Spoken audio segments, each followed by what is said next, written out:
मेरे किसान के लिए, मेरे देशवासियों के लिए, ये धरती हमारी मां है। हमने इस धरती मां के स्वास्थ्य की चिंता की है। हम जिस प्रकार से केमिकल का उपयोग कर रहे हैं, केमिकल फर्टिलाइजर का उपयोग कर रहे हैं, पेस्टिसाइड्स का उपयोग कर रहे हैं, हम हमारी इस धरती मां को तबाह कर रहे हैं। आइए, आजादी के 75 साल होने जा रहे हैं।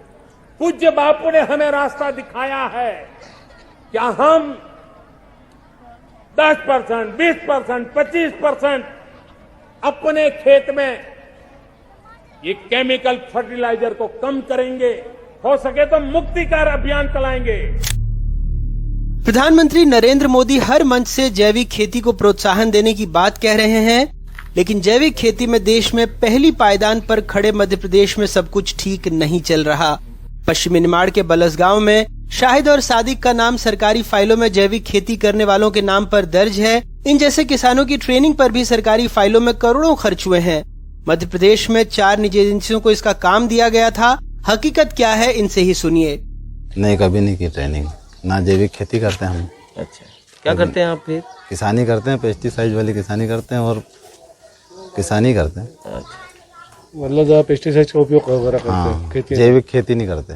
नहीं, और कोई ट्रेनिंग भी नहीं लिया आज तक। ट्रेनिंग ही नहीं ली और जैविक खेती भी नहीं करते हम। ये फ्रॉड काम है। अच्छा, ये आपके गांव का नाम आ रहा है? तो सर अभी तक हमने तो देखा ही नहीं है कौन कहीं भी नहीं होता है, जैविक खेती होती ही नहीं।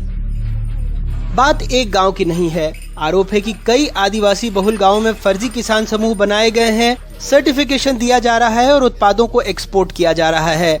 मध्य प्रदेश के खरगोन, धार, झाबुआ, बड़वानी, खंडवा, बुरहानपुर, देवास जैसे जिलों से कपास, सोयाबीन जैसे कई उत्पादों को जैविक के नाम पर सप्लाई किया जा रहा है। जैविक खेती की लिस्ट में भगवानपुरा का नाम भी है। सुनिए वहाँ के भूतपूर्व जनपद अध्यक्ष क्या बता रहे हैं। हमारे क्षेत्र में कोई जैविक खेती नहीं होती है। कपास, मक्का, ये सारी फसलें होती है, लेकिन जैविक खेती नहीं होती है। यहाँ तो हम खाद भी डालते हैं, दवाई भी डालते हैं। जैविक खेती में खाद और दवाई डाली नहीं जाती है, लेकिन हम तो ये जैविक खेती नहीं होती, इसलिए हमारे एरिया में कोई जैविक खेती नहीं होती। और मैं पूरे भगवानपुरा में, पूरे क्षेत्र में घूमता हूँ, इसलिए भगवानपुरा में मेरे को मालूम है कि कहीं पे जैविक खेती नहीं होती।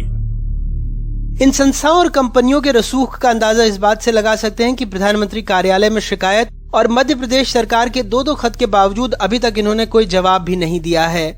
हमने उनको 2 पत्र लिखे महिमा फाइबर्स को, उसके संबंध में उन्होंने कोई जवाब अभी दिया नहीं है। हम उनके जवाब का इंतजार कर रहे थे, किंतु उनके द्वारा हमने चाहा था कि आपने कितना क्रय विक्रय किया है, कहाँ किसानों का जैविक उत्पादन किया है, कितना किसानों का एपिडा में रजिस्ट्रेशन हुआ, इसकी कोई जानकारी उनके द्वारा नहीं दी जा रही है।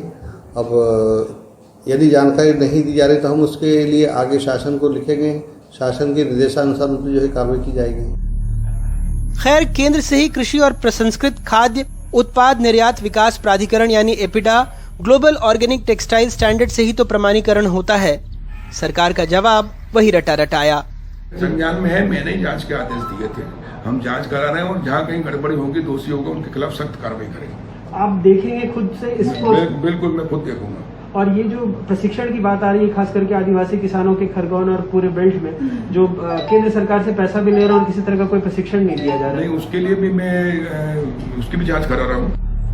2020-21 में भारत से 8,88,179 मीट्रिक टन जैविक खाद्य सामग्री का निर्यात हुआ, यानी 7,078 करोड़ रुपए का निर्यात।